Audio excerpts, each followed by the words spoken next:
This guy says, I don't have a problem with EVs. Now, while I'm glad to hear it, it would be pretty weird if you did. Because having a problem with a certain type of car that you don't have to have would be weird. But he goes on to say it's the dictatorship that's the problem, being forced to have something. Now, every single time someone says something like this, I always go back to them and say, well, what EV do you drive? And not a single person is yet to come back and tell me that they drive some sort of electric car.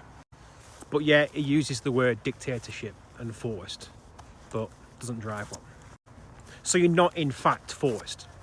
The only thing that you've been forced to drive is a petrol or a diesel for the last, 70, 80, 90 years.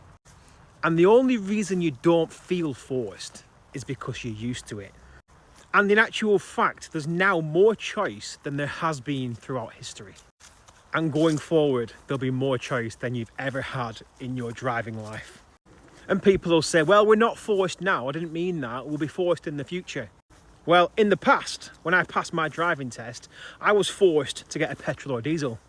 But I wasn't online crying about being forced to buy a petrol or diesel. That is why having a problem would be weird.